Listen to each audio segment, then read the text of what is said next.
वसुदेव सुतं देवं कंसचाणूरमर्दनं देवकी परमानन्दं कृष्णं वन्दे जगद्गुरु। मूकं करोति वाचालं पङ्गुं लङ्घयते गिरिं यत्कृपातमहं वन्दे परमानन्दमाधवम्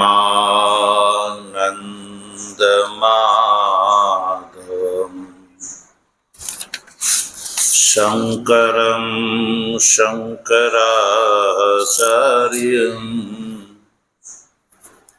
केशवं बादरायणं सूत्रभाष्य कृतौ वन्दे भगवन्तौ पुनः पुनः। ईश्वरो गुरुरात्मेति मूर्तिभेद विभागिने व्योमवद्व्याप्तदेहाय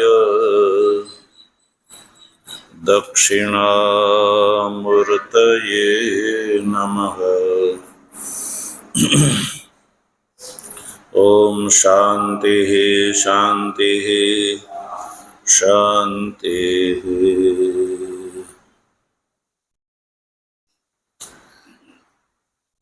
तत्व जिज्ञासु सज्जनों, भगवत प्रेरणा थी श्रीमद् भगवद गीताना सांख्य योग नामना बीजा अध्यायનો વિચાર આપણે બહુ વિસ્તારથી સમજી ચૂક્યા।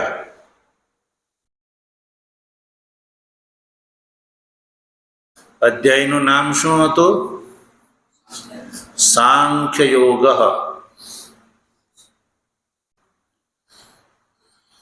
સાંખ્ય યોગ એ અધ્યાયનું નામ છે।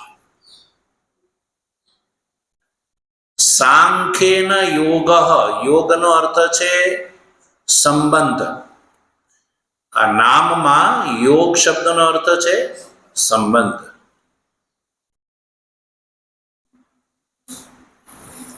એટલે કે સાંખ્યની સાથે જેનો સંબંધ છે એને કહેવામાં આવે સાંખ્ય યોગ। એટલે કે આ અધ્યાયનો જે પ્રતિપાદ્ય છે એ પ્રતિપાદ્યનો સાંખ્યની સાથે વધારે સંબંધ છે। એટલે કે સાંખ્ય સંબંધી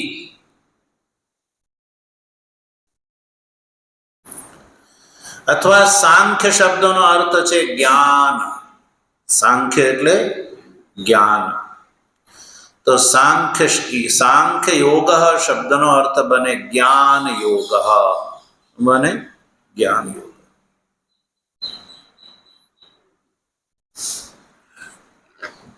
અને એ જેની અંદર હોય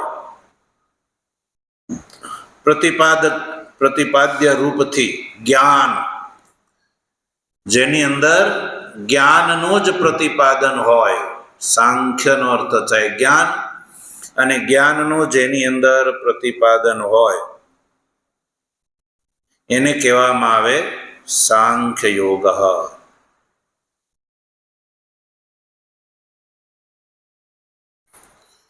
એટલે કે પ્રતિપાદ્ય પ્રતિપાદક જે સંબંધથી આ અધ્યાયનું નામ સાંખ્ય યોગ છે।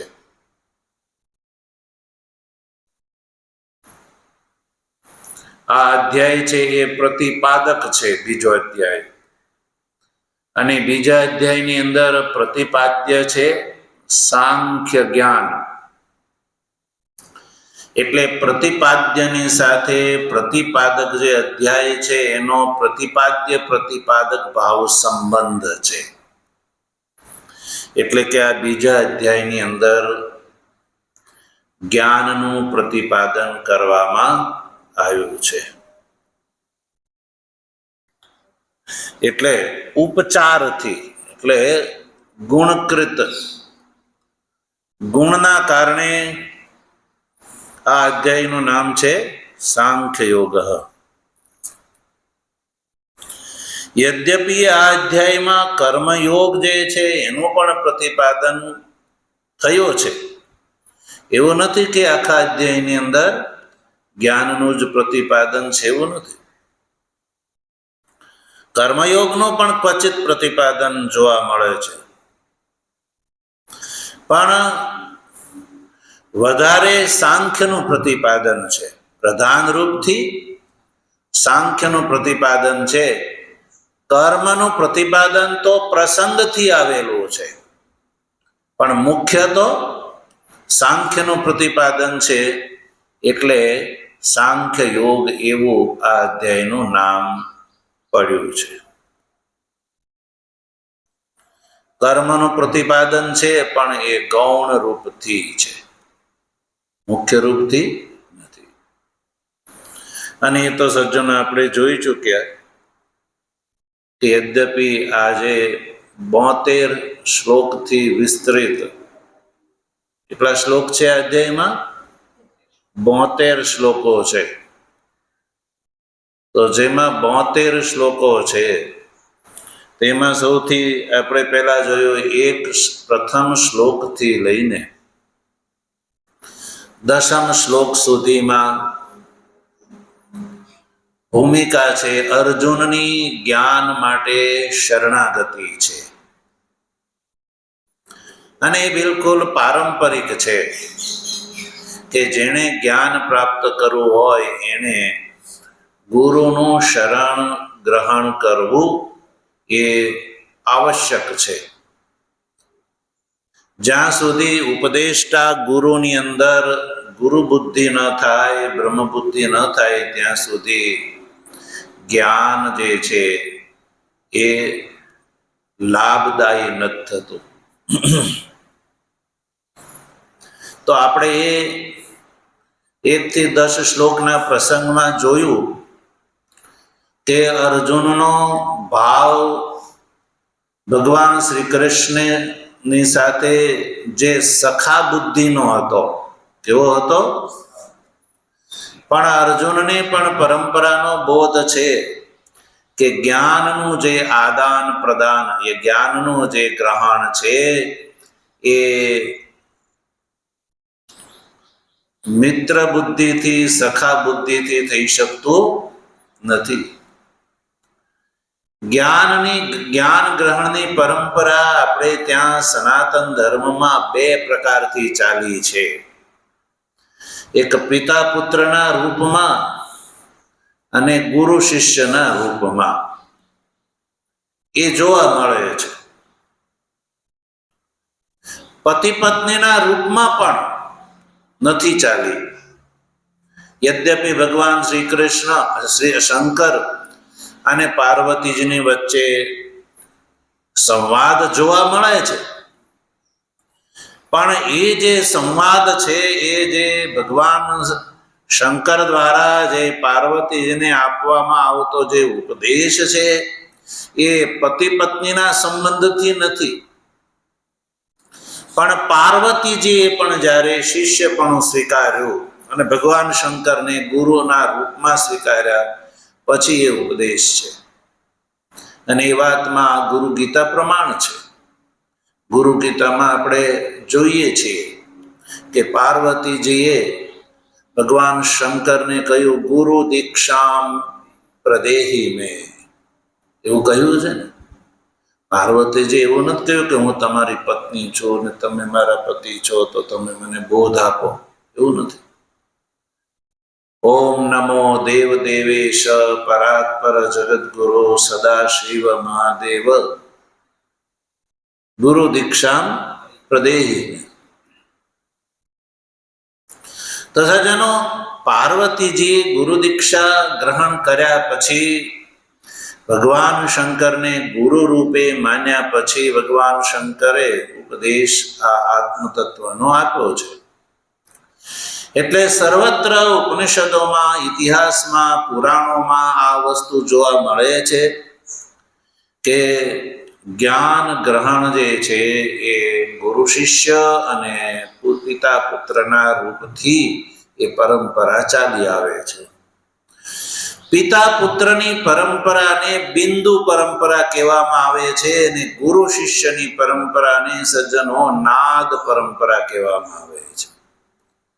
નાદ એટલે કે ગુરુ દ્વારા પ્રદત્ત જે ઉપદેશ, બોધ,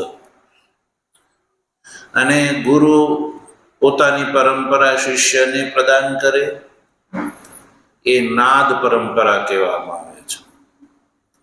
પિતા છે પોતાની પરંપરા પુત્રને પ્રદાન કરે તો એ બિંદુ પરંપરાથી, એટલે એના દ્વારા જ જે ઉત્પન્ન જે પુત્ર છે એ બિંદુથી ઉત્પદ્યમાન છે. એટલે તો આ રીતે એટલે ભગવાન શ્રી કૃષ્ણએ બીજા અધ્યાયમાં અર્જુનને જે ભગવાન ઉવાચ કહીને કહ્યું, અને ભગવાને અર્જુનને પેલા વ્યવહારિક રૂપથી કહ્યું, ક્લેબ્યમ મા સ્મ ગમઃ પાર્થ નિતત્વ યુપપદ્યતે.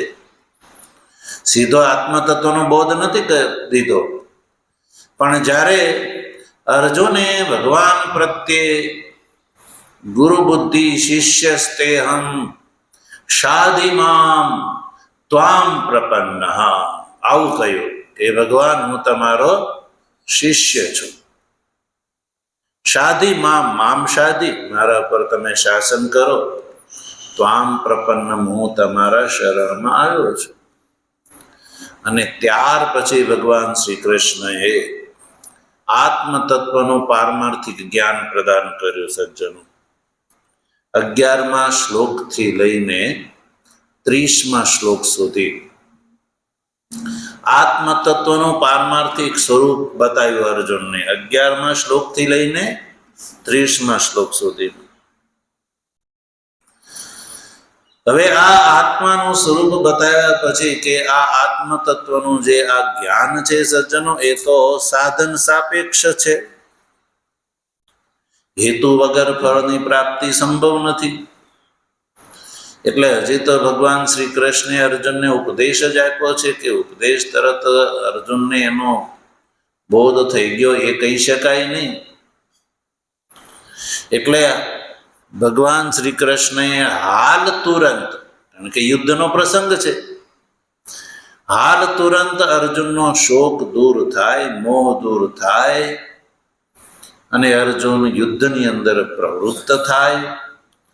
એટલે એ દ્રષ્ટિથી ભગવાન શ્રી કૃષ્ણએ 31 શ્લોકથી લઈને 38 શ્લોક સુધીમાં અર્જુનને લૌકિક ન્યાય બતાવ્યો. લૌકિક ન્યાયથી શોક મોહની નિવૃત્તિ કરી કે લૌકિક દ્રષ્ટિથી જોઈએ તો પણ હે અર્જુન, આ રીતે શોક કરવો યોગ્ય નથી. એટલે લૌકિક ન્યાયથી બતાવીને ભગવાન શ્રી કૃષ્ણનો ઉદ્દેશ છે કે અર્જુન યુદ્ધ પ્રત્યે પ્રેરિત થાય, યુદ્ધમાં પ્રવૃત્ત થાય. અને ત્યારબાદ જે 39મા શ્લોકથી લઈને 53મા શ્લોક સુધીમાં ભગવાન શ્રી કૃષ્ણએ કર્મયોગનું સ્વરૂપ બતાવ્યું. હેતુ, સાંખ્ય યોગમાં હેતુભૂત સાધન રૂપથી, ઉપાયભૂત. સાંખ્ય યોગ જે છે એ ઉપેય છે. ઉપેય એટલે ઉપાય દ્વારા જેને પ્રાપ્ત કરી શકાય એને ઉપેય કહેવામાં આવે છે. જે પ્રાપ્ત કરી શકાય એને ઉપેય, જેના દ્વારા પ્રાપ્ત કરી શકાય એને ઉપાય કહેવામાં આવે છે, અથવા હેતુ ફળ પણ કહી શકાય. કર્મયોગ હેતુ છે, જ્ઞાનયોગ ફળ છે. તો ભગવાન શ્રી કૃષ્ણે 39મા શ્લોકથી લઈને 53મા શ્લોક સુધીમાં કર્મયોગનું સ્વરૂપ બતાવ્યું કે કર્મ જે છે એ જ્ઞાન યોગનું બહિરંગ સાધન છે. કેવું છે? બહિરંગ સાધન છે. એટલે બહિરંગ સાધન હોવાના કારણે કર્મયોગ પ્રથમ અનુષ્ઠેય છે. તો અધિકારીએ સૌ પ્રથમ ચિત્તની શુદ્ધિ માટે થઈને કર્મયોગનું અનુષ્ઠાન કર્તવ્ય છે. કર્મયોગ દ્વારા જ્યારે ચિત્ત શુદ્ધિ થાય છે ત્યારે ભગવાન શ્રી કૃષ્ણએ જે સાંખ્યનો બોધ આપ્યો 11થી લઈને 30મા શ્લોક સુધી, એ આત્માનો અનુભવ કરવા માટે કર્મ કરતા યોગ્ય બની જાય છે. એટલે સાધનનો પણ ઉપદેશ પ્રસંગથી ભગવાન શ્રી કૃષ્ણએ આપ્યો. તો આમ સમગ્ર વેદમાં પ્રતિપાદ્ય જે બે બુદ્ધિ છે, સાંખ્ય બુદ્ધિ અને યોગ બુદ્ધિ, અથવા પ્રવૃત્તિ અથવા નિવૃત્તિ, આ બે જ યોગ સંપૂર્ણ વેદની અંદર જોવા મળે છે. એટલે વેદના પણ બે જ ભાગ છે, કર્મકાંડ અને જ્ઞાનકાંડ. ઉપાસના અને કર્મની અંદર માનો. એટલે કર્મકાંડ દ્વારા જ્યારે જીવ કર્મના અનુષ્ઠાન દ્વારા જ્યારે જીવનું ચિત્ત શુદ્ધ થાય નિષ્કામ ભાવથી, તો એ ત્યારબાદ સંન્યાસનો અધિકારી બની સંન્યાસ દ્વારા જ્ઞાન યોગનો અધિકારી બને છે અને એ મોક્ષનું કારણ બને છે. તો આ રીતે ભગવાન શ્રી કૃષ્ણએ જ્યારે કહ્યું ત્યારે અર્જુનના મનમાં પ્રશ્ન ઉઠ્યો કે કર્મયોગ દ્વારા જેનું ચિત્ત શુદ્ધ થયું છે, ત્યારબાદ જે વિવેકાદિ સાધનથી સંપન્ન થયો છે ભગવાનના કયા પ્રમાણે, અને સંન્યાસ ગ્રહણ કર્યા પછી જેણે આ ગીતા ઉપનિષદ બ્રહ્મસૂત્ર છે એનું વિધિવત શ્રવણના માધ્યમથી હું બ્રહ્મ સ્વરૂપ છું એવો અનુભવ કર્યો છે, બ્રાહ્મી સ્થિતિને જેણે પ્રાપ્ત કરી છે, એના લક્ષણો પૂછા. ભગવાને બતાવેલા માર્ગ પ્રમાણે જે માર્ગે ચાલીને જેણે બ્રાહ્મી સ્થિતિ પ્રાપ્ત કરી છે એ કેવો હોય એના લક્ષણ પૂછા. એની ભાષા, એનો પ્રભાવ, ભાષણ, ગમન, ભાષણ, વ્રજન અને આસન, આ લક્ષણો પૂછા, જેથી કરીને પ્રાપ્તવ્ય જે છે એ સુલભ થઈ જાય. લક્ષણો પણ જો જીવનની અંદર ગ્રહણ થાય, અધિકારી પ્રાપ્ત કરે, તો જો જે જ્ઞાન છે એ વધારે સ્પષ્ટ થઈ જાય છે, અધિકારી પણ જલ્દી આવે છે. જેમ રસ્તામાં તમે ધીમા ચાલો તો ગંતવ્ય સ્થાને પહોંચતા વાર લાગે, પણ તમે કહો કે નહીં રસ્તો બહુ છે ને ટાઈમ ઓછો છે તો જલ્દી ચાલો તો જલ્દી પહોંચી જાઓ. એટલે ભગવાન શ્રી કૃષ્ણએ 54મા શ્લોકથી લઈને 72મા શ્લોક સુધીમાં આ જે જ્ઞાની છે એનું લક્ષણ, ભાષણ, પછી વ્રજન અને આસન, આનું વર્ણન કર્યું. અને આ રીતે અધ્યાયની ભગવાન શ્રી કૃષ્ણે સમાપ્તિ કરી. તો આ રીતે આખો અધ્યાયનું આ પ્રતિપાદ્ય સ્વરૂપ છે, આપણે જાણી લીધું. હવે આપણે ત્રીજા અધ્યાયની અંદર પ્રવેશ કરીએ. ઓમ શ્રી પરમાત્મને નમઃ.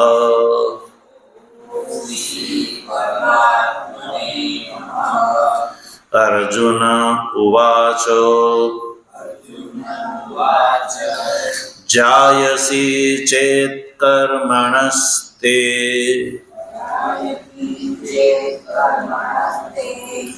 મતા બુદ્ધિર્જનાર્દન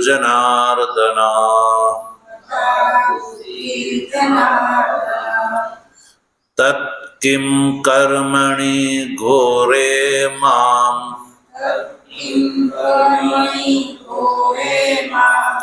નિયોજયસી કેશવ જાયસી ચેત કર્મણસ્તે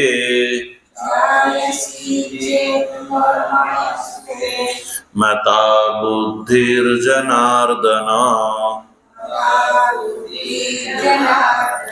તત્ કિમ કર્મણિ ઘોરે મામ નિયોજયસી કેશવ.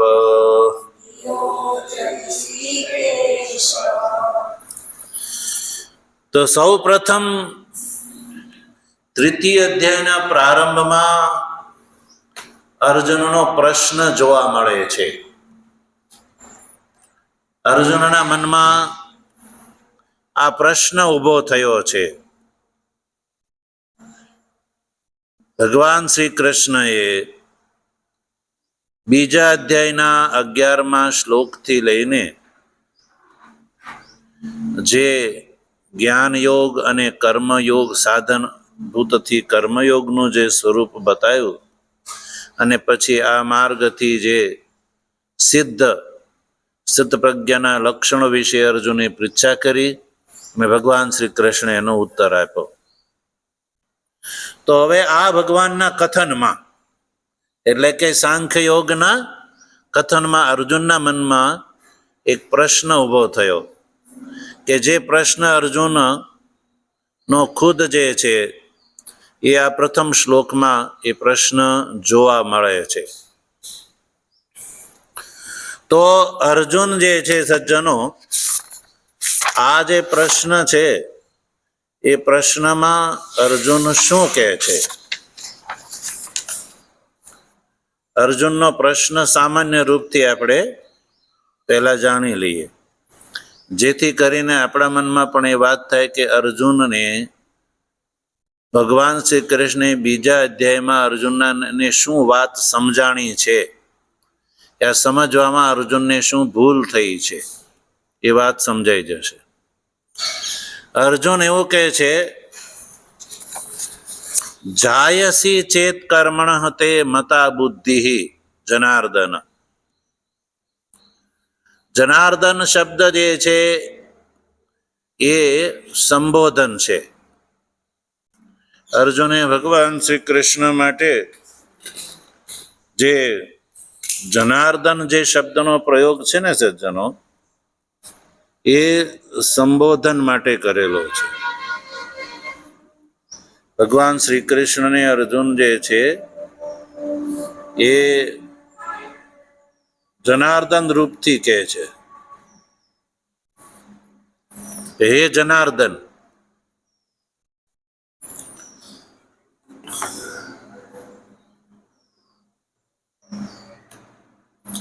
જનાર્દન શબ્દ જે છે એ સાર્થક છે. કોને કહેવામાં આવે છે જનાર્દન? તો કયું? જન્મ અર્ધતિ ગચ્છતિ ઇતિ જનાર્દન. અર્થાત કે સર્વાંતર,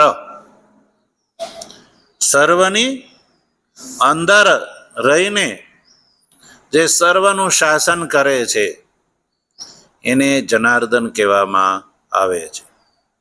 આપણા બધાની અંદર રહીને, સામાન્ય રૂપથી પરમાત્મા રહીને આપણું ઉપર જે છે એ શાસન કરે છે ભગવાન. એટલે જ ભગવાનને શાસન કરવાના કારણે ઈશ્વર કહેવામાં આવે છે. ઈશનાથ ઈશ્વર, ઈશન કરવાના કારણે ભગવાનને ઈશ્વર પણ કહેવામાં આવે છે. તો આત્મરૂપથી આપણા બધા ઉપર ઈશ્વર જે છે સજ્જનો એ શાસન કરે છે. એટલે જનાર્દન શબ્દનો પ્રયોગ જે છે અર્જુને કર્યો. કહે છે કે હે જનાર્દન, કર્મણ કર્મણઃ બુદ્ધિ જાયસી તે મતા. કર્મણઃ બુદ્ધિ એટલે કર્મ કરતા બુદ્ધિ, જાયસી એટલે શ્રેયસી શ્રેયસ્કર છે. કર્મ કરતા બુદ્ધિ એટલે કર્મયોગ કરતા બુદ્ધિથી અર્થાત છે સાંખ્ય યોગ, સાંખ્ય બુદ્ધિ. યા એમ કહો કે યોગ બુદ્ધિ કરતા સાંખ્ય બુદ્ધિ. ભગવાને બીજા અધ્યાયમાં સાંખ્ય બુદ્ધિને યોગ બુદ્ધિ કરતા કેવી કહી છે? શ્રેષ્ઠ કહી છે. સાંખ્ય બુદ્ધિ સાક્ષાત મોક્ષનું સાધન છે અને યોગ બુદ્ધિ છે એ આરાધ મોક્ષનું સાધન છે. આરાધ એટલે બહિરંગ રૂપથી. તો સાક્ષાત મોક્ષનું સાધન સાંખ્ય બુદ્ધિ છે. એ વાત તો અર્જુનને સમજાણી છે ભગવાનની. એટલે અર્જુને કીધું કે ભગવાન તમે કર્મણ એટલે કર્મ એટલે યોગ બુદ્ધિ સમજો. યોગ બુદ્ધિ કરતા તમે સાંખ્ય બુદ્ધિને જાયસી એટલે શ્રેષ્ઠ માની છે, સાક્ષાત શ્રેયનું સાધન માની છે. તે મતા યાની તમને અભિપ્રેત છે. તમે મને આ બતાવ્યું છે બીજા અધ્યાયમાં. કર્મ યોગ બુદ્ધિ કરતા સાંખ્ય બુદ્ધિને તમે શ્રેષ્ઠ કહી છે અને સાક્ષાત મોક્ષનું સાધન કહ્યું છે. તો અર્જુન કહે છે કે ભગવાન યદિ એવો છે તો પછી મારા મનમાં એ પ્રશ્ન થાય છે કે તત્ કિમ કર્મણિ ઘોરે મામ નિયોજયસી.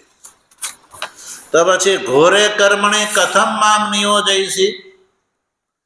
તો ભગવાન તમે મને આ ઘોર કર્મ રૂપી યુદ્ધની અંદર શા માટે પ્રેરિત કરો છો? તત્ કિમ કર્મણિ ઘોરે મામ, ઘોરે કર્મણિ મામ કથમ નિયોજયસી. યદિ સાંખ્ય બુદ્ધિ જો સાક્ષાત મોક્ષનું સાધન હોય એ તમે જ કહ્યું છે, તો પછી આ ઘોર કર્મ યોગ બુદ્ધિ મેં આ યોગ બુદ્ધિના અંતર્ગત આ યુદ્ધ પણ આવે છે. ભગવાને કહ્યું છે યુદ્ધ છે એ શું છે? એ ક્ષત્રિયનો ધર્મ છે. ગ્રહસ્થાશ્રમમાં ક્ષત્રિયનો ધર્મ છે યુદ્ધ કરવું. એ વર્ણ અને આશ્રમ પરંપરા પ્રમાણે. તો અર્જુન કહે છે કે ભગવાન તો આ યુદ્ધ રૂપી જે ઘોર કર્મ છે, ક્ષત્રિયનો ધર્મ યુદ્ધ છે એ શું છે? ઘોર કર્મ. તો ભાઈ ઘોર કર્મ કેમ છે ભાઈ? કારણ કે ક્રૂર હિંસા લક્ષણ કાર્ય છે. ક્રૂર છે અને હિંસા જ જેનો સ્વભાવ છે. ઘોર શબ્દનો અર્થ છે ક્રૂર અને હિંસા પ્રધાન. બોલો યુદ્ધની અંદર તો શું થાય? મારકાટ જ થાય ને, મારામારી જ થાય. એમાં કોઈની ઉપર દયા લાવો તો તમે હારી જાઓ. એટલે ક્રૂર અને મારકાટ એટલે હિંસા પ્રધાન છે.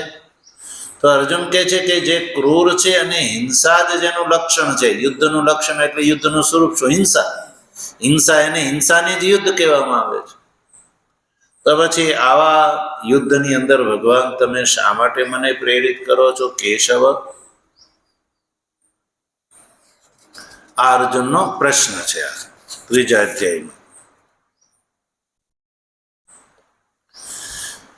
તો હવે સૌ પ્રથમ આપણે ભાષ્ય દ્રષ્ટિથી જે જાયસી ચેત એ જે શ્લોક જે છે એનું અવતરણ ભગવાન શંકરાચાર્ય જે કરે છે એને જોઈએ. શ્લોકનો આપણે ભાષ્યથી અર્થ હજી નથી સમજ્યા. શ્લોકનો પ્રતિપદ અર્થ તો ભાષ્યકાર હજી આગળ જઈને કરશે. પણ આ જે પ્રશ્ન છે અર્જુનના શ્લોકનો અવતરણ, એનો અભિપ્રાય ભાષ્યકાર સૌ પ્રથમ બતાવે છે કે ભાષ્યકાર પૂર્વ અધ્યાય એટલે કે બીજા અધ્યાયનો અને આ ત્રીજા અધ્યાયનો જેનો પ્રારંભ થઈ રહ્યો છે એ બંને અધ્યાયનો સંબંધ બતાવે છે. સંબંધ કહેવાની ઈચ્છાવાળા છે ભાષ્યકાર કે બેવનો પરસ્પર સંબંધ શું છે. કેમ ભગવાને આ વાતને કન્ટિન્યુ કેમ ન કરી? ભગવાને કન્ટિન્યુ કેમ ન કરી? અધ્યાયને અલગ અધ્યાય કેમ કરવો પડ્યો? તો અર્જુનના મનમાં પ્રશ્ન થયો અને ભગવાન શ્રી કૃષ્ણ એનો ઉત્તર આપ્યો, એટલે એ એક અધ્યાય અલગ થઈ ગયો. પણ જે મુખ્ય વાત છે એ તો ભગવાને બીજા અધ્યાયમાં કરી દીધી. એટલે હવે બીજો અધ્યાયનો અને ત્રીજા અધ્યાયનો જે સંબંધ છે એ ભાષ્યકાર સંબંધ બતાવવા માંગે છે. તો સંબંધ બતાવવા માટે થઈને જે બીજા અધ્યાયની અંદર જે કહેવાય ગયું, બીજા અધ્યાયની અંદર જે કહેવાનું એને ભાષ્યકાર અહીંયા સંક્ષેપથી ઉપસ્થિત કરે છે. સંક્ષેપથી પ્રારંભમાં ઉપસ્થિત કરે છે કે બીજા અધ્યાયમાં શું વાત કહેવાય. તો એ બીજા અધ્યાયનો છેડો લઈ અને ત્રીજા અધ્યાયની સાથે એની ગાંઠ મારી શકાય. સંબંધનો અર્થ છે ગાંઠ મારવું. એટલે બીજા અધ્યાયમાં જે કહેવાનું અને ત્રીજા અધ્યાયનો, એટલે બે છેડા ભેગા કરવા, એને કનેક્શન કહેવામાં આવે, એને સંબંધ કહેવામાં આવે. એટલે બીજા અધ્યાયનો જે વૃત્ત એટલે જે કહેવાય ગયું એ વાત ભાષ્યકાર અહીંયા ઉપસ્થિત કરે છે. તો ભાષ્યકારની આ પંક્તિથી કોઈ સમજવા ચાહે કે બીજા અધ્યાયમાં ભગવાને શું કહ્યું છે, તો સંક્ષેપથી જાણવું હોય તો આ ભાષ્યકાર દ્વારા જે અહીંયા વૃત્તનું અનુવાદ છે એનાથી ખબર પડી જાય છે. તો જો વૃત્તનો અનુવાદ જે ભગવાન ભાષ્યકાર કરે છે, શાસ્ત્રસ્ય પ્રારંભમાં આવી જાવ. શ્લોકની ત્રીજા અધ્યાયના પ્રારંભમાં જ્યાંથી ભાષ્ય શરૂ થાય ત્યાંથી મેં શ્લોક પાસે છો ને, શ્લોક તો ઘણો બધો આગળ છે, પણ પ્રારંભમાં જ્યાંથી બીજો અધ્યાય પૂરો થયો અને ત્રીજો અધ્યાયનો પ્રારંભ ત્યાં આવી જાવ, જ્યાંથી ભાષ્ય શરૂ થયું ત્યાં આવી જાવ. તો જો ભાષ્યની પંક્તિ સાથે રહેજો. શાસ્ત્રસ્ય પ્રવૃત્તિ નિવૃત્તિ વિષયભૂતે દ્વે નિષ્ઠે દ્વે બુદ્ધિ ભગવતા નિર્દિષ્ટે સાંખ્ય બુદ્ધિ યોગે બુદ્ધિ ઇતિ ચ. ભાષ્યકાર પાછળના અધ્યાયમાં જે આવી ગયું એનું વર્ણન કરે છે. મળી પંક્તિ? શાસ્ત્રસ્ય પ્રવૃત્તિ નિવૃત્તિ વિષયભૂતે દ્વે બુદ્ધિ ભગવતા નિર્દિષ્ટે સાંખ્ય બુદ્ધિ અને યોગે બુદ્ધિ. ભાષ્યકાર એવું લખે છે કે ભગવાન શ્રી કૃષ્ણ એ બીજા અધ્યાયમાં પ્રવૃત્તિ વિષયભૂત અને નિવૃત્તિ વિષયભૂત, કેવી? પ્રવૃત્તિ વિષયભૂત અને નિવૃત્તિ વિષયભૂત, આ બે બુદ્ધિ છે એ ભગવાને આ બે બુદ્ધિનો નિર્દેશ કર્યો. કયા અધ્યાયમાં? બીજા અધ્યાયમાં. કઈ કઈ એ બુદ્ધિ છે? પ્રવૃત્તિ વિષય અને નિવૃત્તિ વિષય બુદ્ધિ. તો ખુદ ભગવાન ભાષ્યકારે નામ બતાવ્યા, સાંખ્ય બુદ્ધિ અને યોગે બુદ્ધિ. યોગે બુદ્ધિ એ કેવી છે? પ્રવૃત્તિ વિષયક ભૂત છે, અને સાંખ્ય બુદ્ધિ છે એ નિવૃત્તિ વિષયભૂત બુદ્ધિ છે. તો આ રીતે ભગવાન શ્રી કૃષ્ણ એ આ જે શાસ્ત્રસ્ય ગીતા શાસ્ત્રસ્ય નો અર્થ છે ગીતા શાસ્ત્ર. ગીતા શાસ્ત્રસ્ય પ્રવૃત્તિ વિષય અને નિવૃત્તિ વિષયક છે. આ ગીતા શાસ્ત્રના બે વિષય છે, એક પ્રવૃત્તિ વિષય અને નિવૃત્તિ વિષય. સંપૂર્ણ ગીતા શાસ્ત્રના આ બે વિષય છે. એટલે ગીતાની અંદર આ બે જ વિષયનું પ્રતિપાદન કરવામાં આવ્યું છે એમ સમજો. સંપૂર્ણ ગીતા શાસ્ત્રની અંદર આ બે જ વિષય છે, એક પ્રવૃત્તિ વિષયક અને નિવૃત્તિ વિષય. પ્રવૃત્તિ એ જ જેનો વિષય છે અને નિવૃત્તિ એ જ જેનો વિષય છે ગીતા શાસ્ત્રનો. કારણ કે સજ્જનો ગીતા શાસ્ત્ર છે એ ઉપનિષદનો વેદનો સારભૂત છે. તો વેદની અંદર પણ આ બે જ વિષય છે, પ્રવૃત્તિ અને નિવૃત્તિ. તો પછી એ વેદ પ્રમાણે જ ભગવાન શ્રી કૃષ્ણએ ઉપદેશ આપ્યો છે.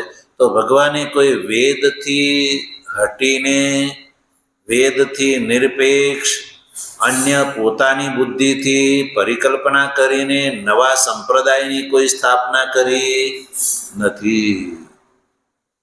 જો એ વાત બહુ સમજવા યોગ્ય છે. ભગવાને વૈદિક ધર્મને એક બાજુ મૂકીને, વૈદિક ધર્મના સિદ્ધાંતને એક બાજુને મૂકીને નવું જોડીને પોતાનો સંપ્રદાય અહીંયા આ ગીતામાં કંઈ બતાવ્યો નથી. જેમ કે વર્તમાન કાળમાં આ જે દૂષણ ચાલ્યું છે, આ દૂષણ ખૂબ ચાલ્યું, અને વધારે તો આ દૂષણ ભગવાન શંકરાચાર્યજીના ગયા પછી વધારે ચાલ્યું છે. ભગવાન શંકરાચાર્યજીનો જે કાળ શું છે, 788 થી 820 ઈસવીય સન દરમિયાનનો 32 વર્ષનો જે સુવર્ણ કાળ, કે જેમણે સંપૂર્ણ ભારત વર્ષની અંદર આ અનાદિકાલીન જે વૈદિક ધર્મ છે એની સ્થાપના કરી. અને પછી પરવર્તી ઘણા બધા એવા આચાર્યો થયા, એણે મૂળ આ વૈદિક પરંપરા જે અનાદિ યુગ યુગાંતરથી જે ચાલી આવતી જે પરંપરા છે એને એની અંદર પોતાની બુદ્ધિથી જોડી અને નવી પરંપરાઓ ચલાવી છે. કંઈક ઉપનિષદ વેદને પ્રમાણ રૂપથી સ્વીકાર કર્યો ને અમુક અર્થમાં નથી કર્યો.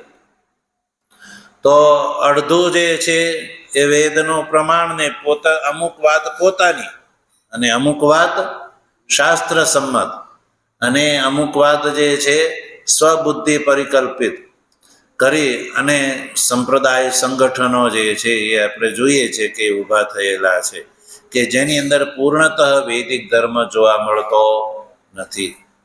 તો સજ્જનો, ભગવાને ક્યાંય કોઈ શાસ્ત્ર પ્રતિપાદિત અર્થથી હટી અને અલગથી કોઈ સંપ્રદાયની નવું કરીને સ્થાપના કરી નથી. જે ઉપનિષદનો જે પરંપરા છે, ઉપનિષદ ગીતા ઉપનિષદ યા એમ કહો વેદના સંદર્ભમાં જે બે નિષ્ઠા વેદની અંદર ચાલી આવે છે, એ જ નિષ્ઠાનો અર્જુનની સામે ભગવાને વર્ણન કર્યું છે. એટલે આનાથી એ નક્કી થાય છે કે વેદની અંદર આ બે જ નિષ્ઠા છે, બે જ વિષય છે, પ્રવૃત્તિ વિષય અને નિવૃત્તિ. આ બે જ વિષય વેદોના પણ છે, અને પ્રવૃત્તિ અને નિવૃત્તિના વિષયમાં વેદ જ પ્રમાણ છે. વેદ છે એ જ એકમાત્ર પ્રમાણ છે. આપણા વૈદિક સનાતન ધર્મની અંદર પૂર્ણતઃ વૈદિક પરંપરા છે. વૈદિક એટલે પ્રવૃત્તિના વિષયમાં અને નિવૃત્તિના વિષયમાં વેદ દ્વારા જે કહેલું છે એ જ માનવા યોગ્ય છે. પછી જો કોઈ એવો પ્રભાવશાળી વ્યક્તિ આવે કોઈ અને વેદથી